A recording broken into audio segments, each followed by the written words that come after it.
Bonjour à tous, j'espère que vous avez bien profité de cet été qui a été fort ensoleillé. Et donc voici la rentrée et donc les nouvelles vidéos que je vous prépare concernant toujours donc les années personnelles. Qu'est-ce qu'une année personnelle? Une année personnelle, c'est une vibration qui vous est donnée du 1er janvier au 31 décembre pendant toute votre année pour apporter un complément d'énergie sur un domaine de vie en particulier et en même temps sur tous les nombres qui correspondent à ce chiffre de votre année personnelle. J'ai déjà mis sur ma chaîne YouTube donc les années personnelles 1, 2 et 3. Les années personnelles 1, 2, 3 sont plutôt des années tournées sur l'individuel, c'est-à-dire donc l'individu et sa manière d'être lui-même dans une année personnelle 1, ses relations et collaborations dans une année personnelle 2, et sa manière de s'exprimer et ses voyages dans une année personnelle 3.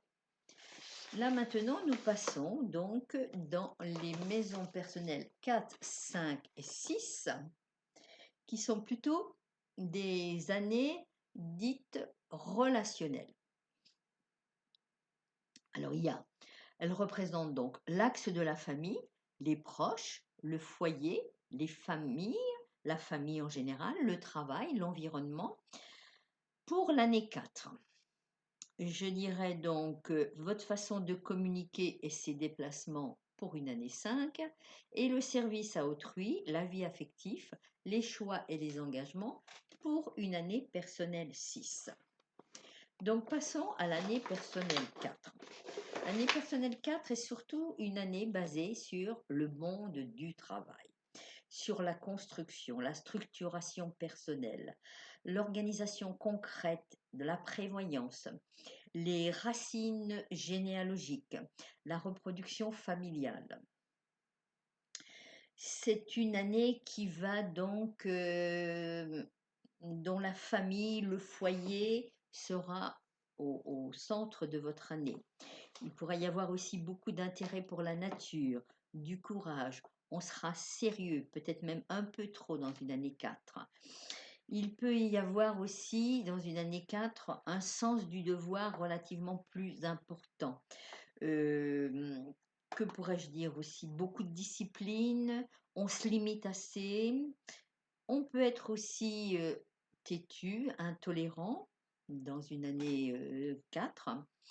Peut-être aussi plus matérialiste, avoir une certaine rigidité dans cette année-là, donc bien faire attention, de ne pas trop somatiser, obstiné par le travail, l'argent, l'ordre, être une ou un perfectionniste du détail. En numérologie, il y a 3 perfectionnistes, 3 nombres qui représentent la perfection. Il y a donc le 4, la perfection, le perfectionniste du détail et du travail, le 6 qui est plutôt le perfectionniste de la beauté, et le 7 qui est donc la perfection dans la recherche des connaissances. Donc là, on est dans le 4, donc perfection du détail. Si je devais dire quelque chose pour résumer un peu une année 4, je dirais donc valeur du travail et de la famille mise au premier plan dans cette année. Je pourrais dire aussi, structure-toi dans ton travail, dans ta famille. Mets en place les structures qui sont les tiennes et ne te sens pas obligé de reproduire le schéma éducatif familial.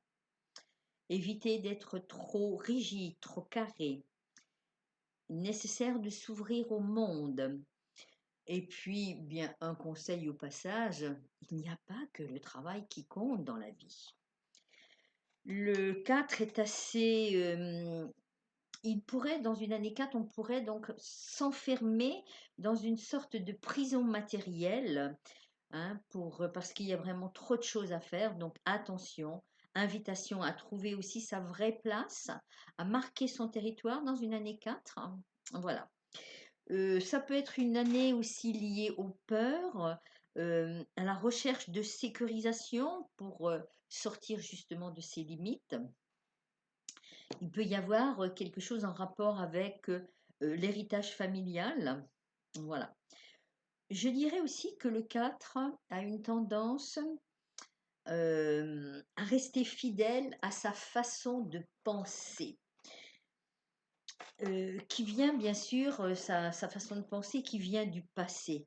Donc qui pourrait devenir, enfin qui sera, qui deviendra obsolète au fil du temps. Donc ne pas rester trop obstiné, trop têtu, trop enfermé dans ces structures. Voilà, je pense que j'ai vraiment dit l'essentiel d'une année 4. Si vous voulez avoir plus de renseignements, plus de détails, je me tiens à votre disposition sur mon site mélodiedesnombres.com. Sinon, je peux aussi, vous pouvez me retrouver sur ma page Facebook où je mets énormément de posts, d'informations, voire d'infos d'ordre spirituel. Voilà. Donc, ben, je n'ai plus qu'à vous souhaiter une bonne fin de journée et puis une bonne année si vous êtes en année 4. Merci beaucoup. Au plaisir de vous retrouver sur cette chaîne. Merci.